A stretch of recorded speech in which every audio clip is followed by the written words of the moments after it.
¿Qué es el legalismo?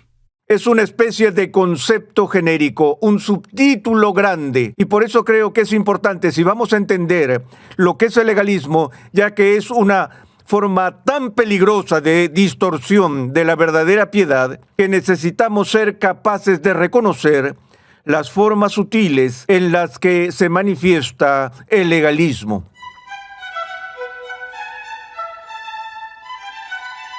Bienvenido a Renovando tu Mente con el Dr. R.C. Sproul. Continuamos con el segundo capítulo en una edificante serie de enseñanza de 6 lecciones titulada Forjando una conciencia cristiana.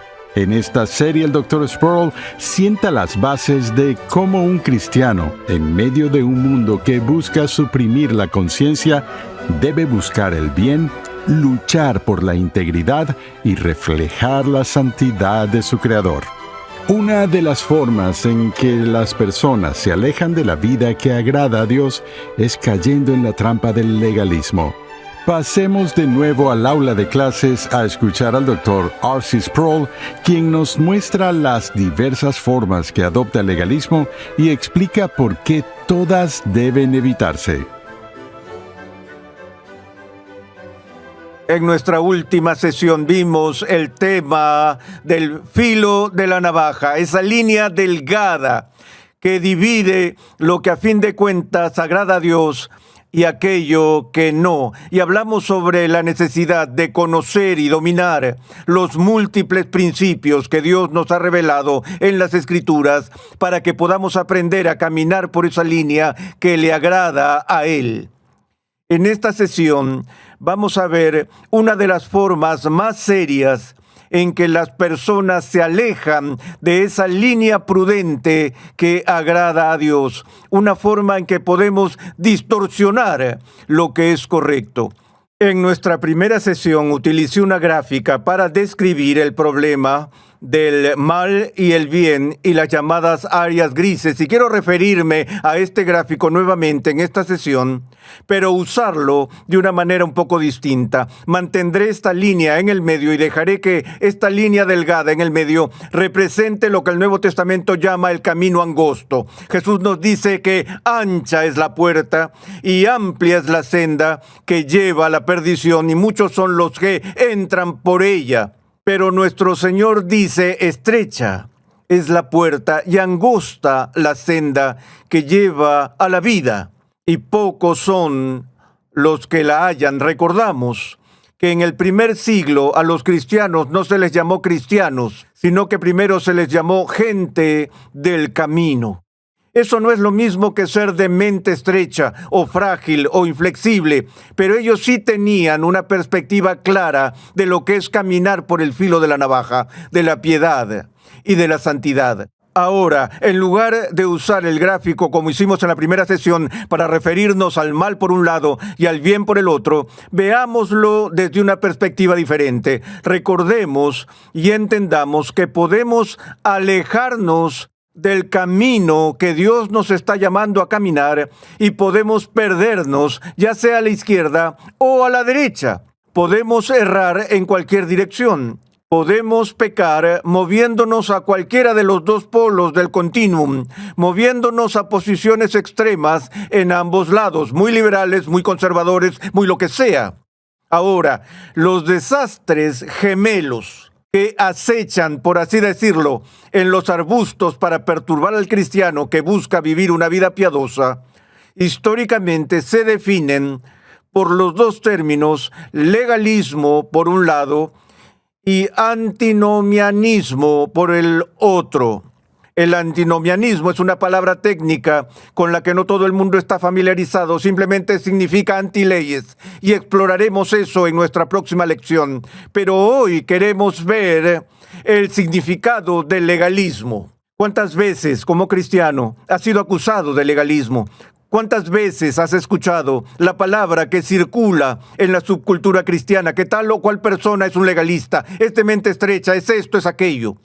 ¿De qué estamos hablando cuando usamos el término legalismo? Sabemos que sea lo que sea, es malo, pero ¿qué es? Tampoco se trata de un asunto sencillo, porque el legalismo como término es un término muy amplio. Es una especie de concepto genérico, un subtítulo grande o un encabezado amplio bajo el cual hay varias especies o tipos específicos de legalismo, subpuntos bajo el encabezado general.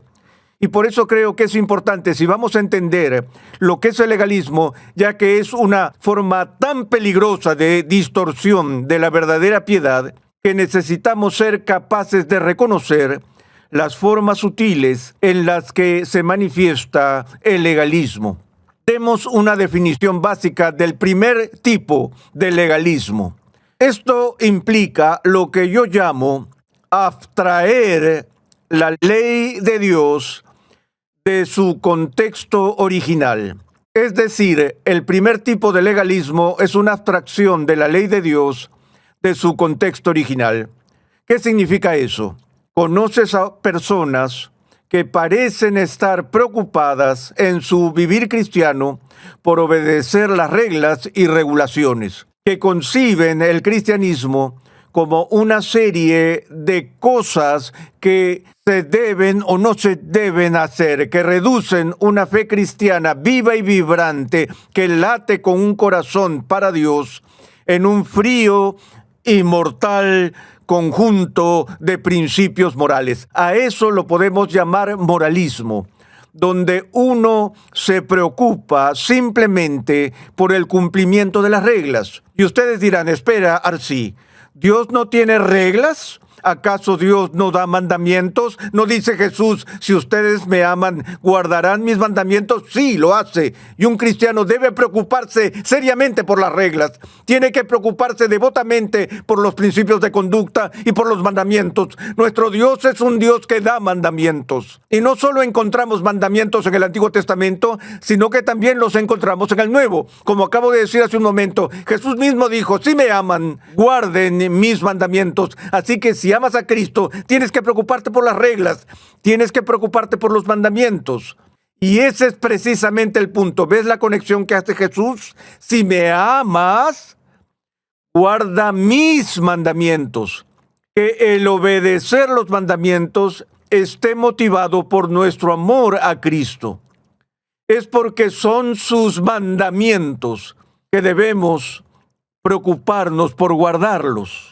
El contexto original en el que Dios dio leyes, Dios dio los 10 mandamientos, fue en el contexto de un pacto. Dios primero fue misericordioso, Él redimió al pueblo, Él acababa de sacarlos del yugo, de la esclavitud y del cautiverio en Egipto, y había entrado en una relación amorosa y filial con Israel, y una vez que esa relación fue establecida, la cual se construyó sobre la gracia, en medio de esa relación de gracia, entonces Dios comenzó a definir las leyes que le agradan a Él.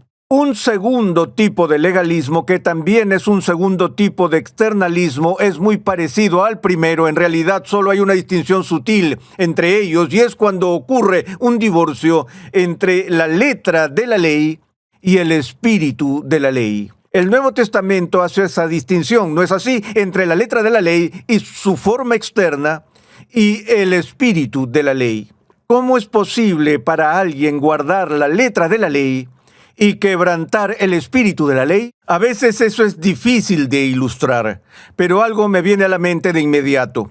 Supongamos que a una persona le gusta conducir su automóvil a 50 kilómetros por hora.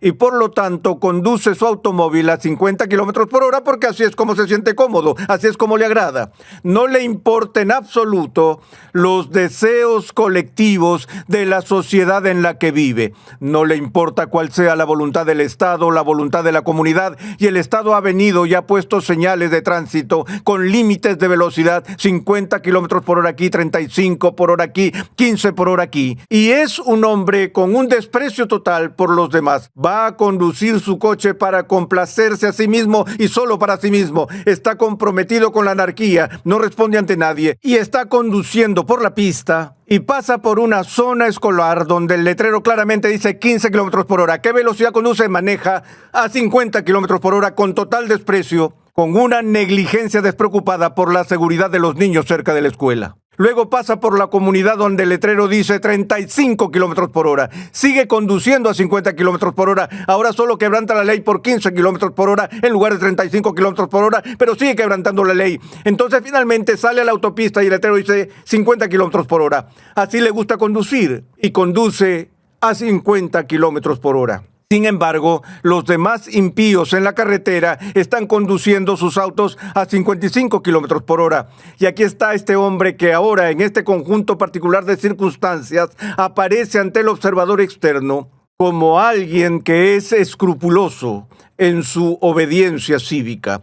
Incluso puede ser nominado por la Policía Estatal para un premio al conductor seguro del día y recibir algún tipo de reconocimiento porque él, y tal vez solo él, está conduciendo escrupulosamente su automóvil justo a 50 kilómetros por hora. Pero es solo por casualidad, es solo por circunstancias fortuitas que resulta estar obedeciendo la ley. Su obediencia es solo externa, pero no le importa en absoluto el espíritu interno, subyacente y más profundo de lo que se trata realmente la ley.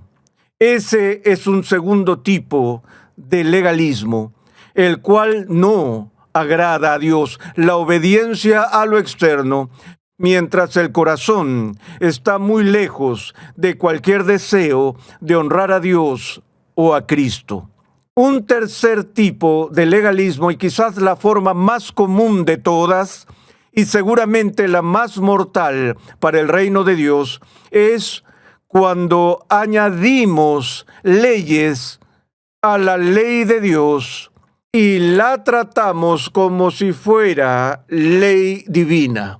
Permítanme decirlo una vez más, añadimos leyes a la ley de Dios y la tratamos como si viniera de Dios mismo.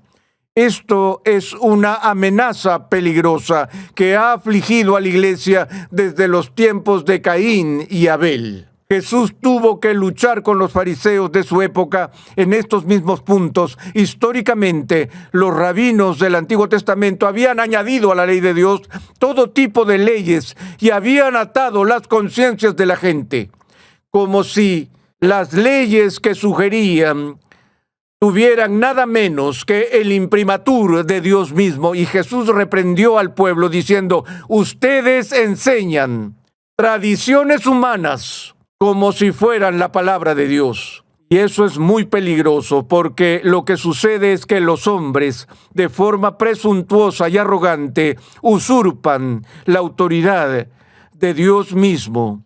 Y donde Dios ha dejado al hombre libre, los hombres ponen a otros hombres bajo yugo. No estoy diciendo que la iglesia de Cristo no tiene el derecho a tener políticas, ordenanzas y regulaciones. La Biblia no dice que no está permitido llevar jugos a las reuniones de confraternidad del salón de la iglesia. Y la iglesia tiene todo el derecho de poner en práctica políticas de ese tipo. Pero cuando elevan estas tradiciones humanas o esas políticas humanas al nivel de tratar de sujetar la conciencia de una manera definitiva, como Dios y solo Dios puede hacer, y lo que es peor, hacer de eso la prueba del cristianismo, entonces una distorsión grave ha caído sobre el Evangelio de Cristo. Hay mucha gente fuera de la iglesia que ha tenido la impresión de que definimos a un cristiano como una persona que no baila, como una persona que no fuma, que nunca bebe, que nunca va al cine, que no usa lápiz labial y que no juega las cartas.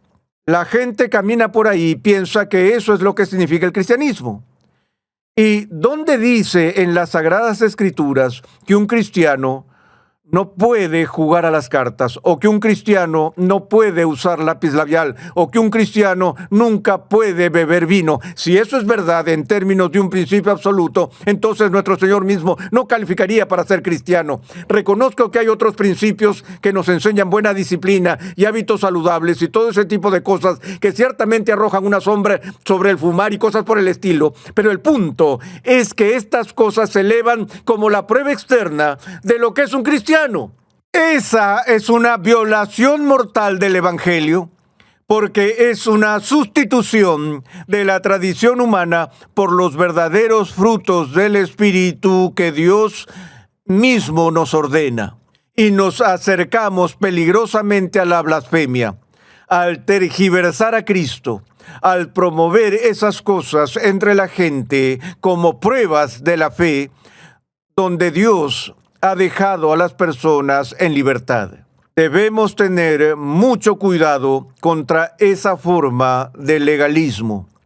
Lo que sucede aquí, sin embargo, es que la comunidad cristiana como tal es una subcultura. Y los presbiterianos tienen sus asociaciones subculturales, y los luteranos tienen las suyas, y los bautistas tienen las suyas, y los episcopales también. En ciertos círculos episcopales es impensable que el pastor no tome una copa de vino con sus feligreses. En otros círculos sería un escándalo ver al ministro bebiendo una copa de vino, y hablaremos de todo ese asunto de la libertad cristiana un poco más adelante en el curso. Pero mientras tanto, debemos tener mucho cuidado de no poner ante el mundo principios éticos que provienen de nuestra propia situación subcultural como si fueran la palabra inalterable de Dios. Eso es mortal, porque es una distorsión del Evangelio de Jesucristo.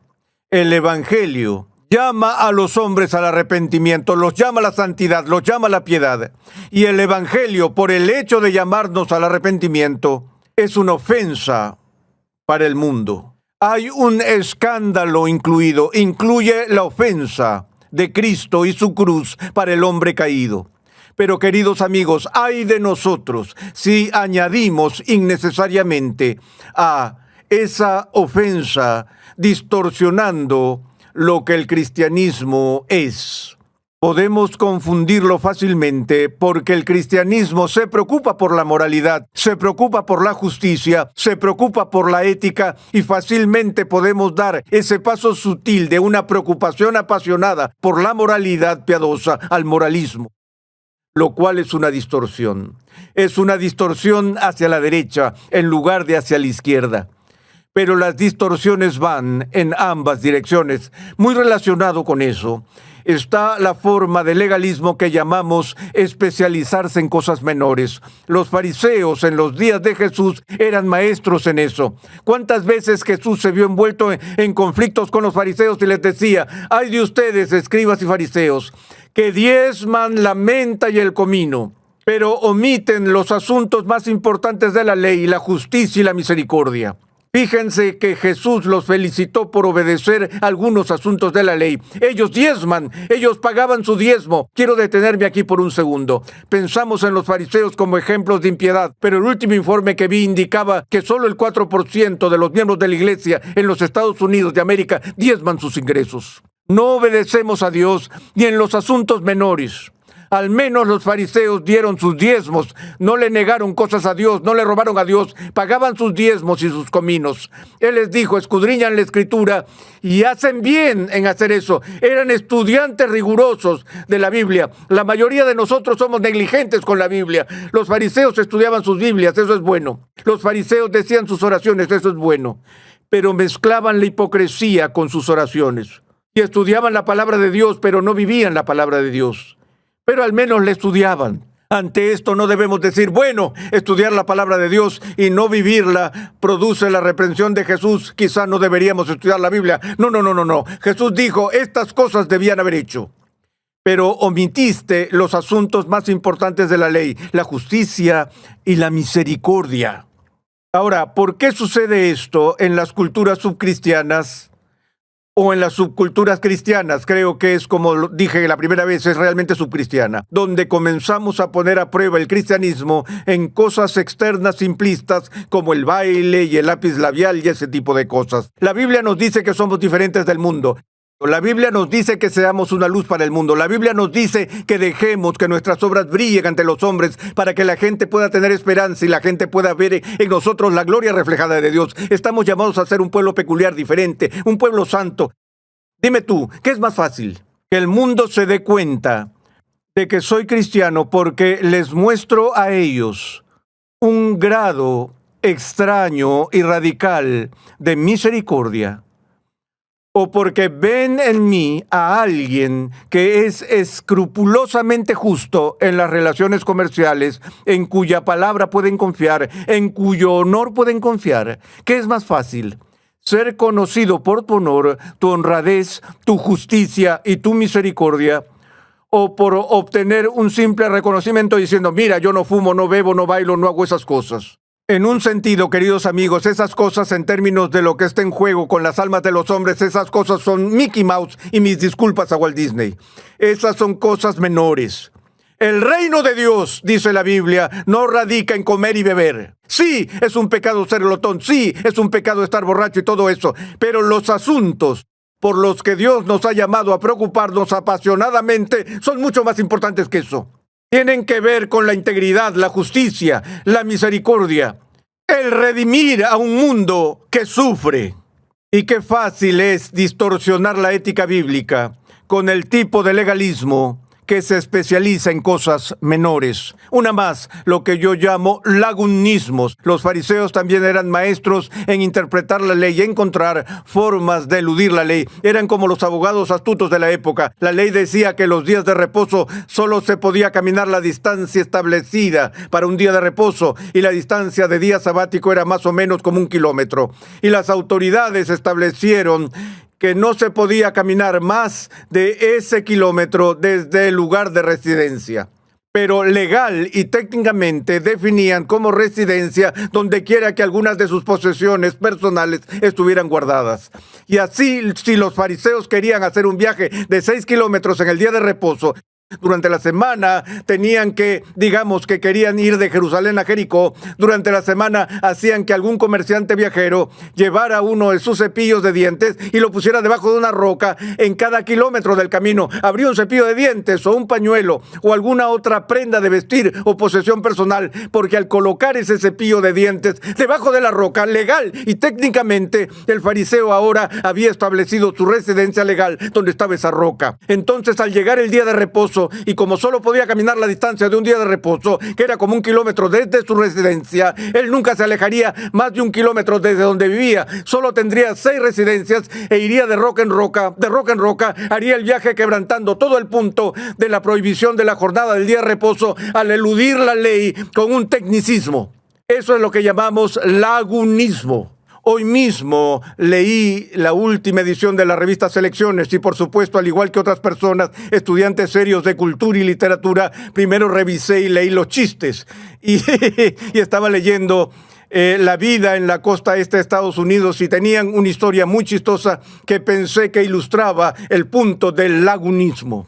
Contaban la historia de un protestante que se mudó a un vecindario mayormente católico y fue en los días en que era obligatorio para los católicos romanos ayunar los viernes y no comer carne. Bueno, este protestante, solo para fastidiar a sus vecinos católicos, los viernes preparaba su parrilla y cocinaba una gran carne. Ese barbecue chisporroteaba y el aroma corría por todo el vecindario, volviendo locos a todos sus vecinos católicos. Ellos ya no podían soportarlo, ya que lo hacía todos los viernes. Fueron a hablar con él y lo persuadieron para que se convirtiera al catolicismo. Lo llevaron a la iglesia, el sacerdote le dio instrucciones y en el día de la ceremonia roció agua bendita sobre el protestante y le dijo: naciste protestante, fuiste criado protestante, pero ahora eres católico. Así que el vecindario pensaba que el problema estaba resuelto. ¡Ja! Llegó el viernes siguiente. El hombre sale al patio de la casa, prepara su parrilla y una vez más el dulce aroma de la carne llena el vecindario y los vecinos se horrorizan. Entonces se acercan y miran a la vuelta de la esquina y ven al hombre en su patio y lo ven parado frente a su parrilla con otro pedazo de carne. Pero esta vez el hombre está allí rociando su bistec con agua y está hablando con la carne y le dice a la carne: naciste novillo, te criaron como un novillo, pero ahora eres un pez.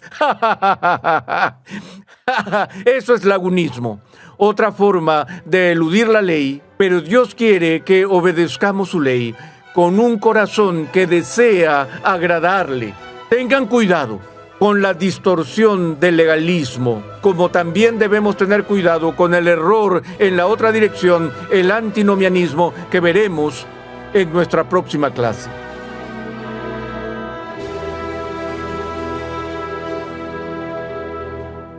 Gracias por sintonizar Renovando tu Mente con el Dr. R.C. Sproul. Recuerda visitar nuestra página web renovandotumente.org, donde podrás solicitar gratuitamente la guía de estudio de esta serie.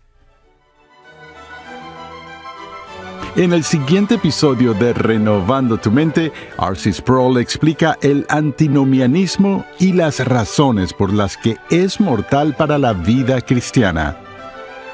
Renovando tu Mente es una producción de los Ministerios Ligonier, la confraternidad de enseñanza fundada por el Dr. R.C. Sproul. Nuestra misión, pasión y propósito es ayudar a las personas a crecer en su conocimiento de Dios y su santidad. Dios llama a su pueblo a ser transformado por la renovación de su mente. Es por esta razón que transmitimos una enseñanza que expone las glorias de Dios reveladas en la Biblia, en el contexto de la cultura, la filosofía, la apologética, la ética y la historia de la Iglesia. Te invitamos a escuchar nuestro siguiente episodio y a unirte a nuestra gran comunidad virtual en las redes sociales.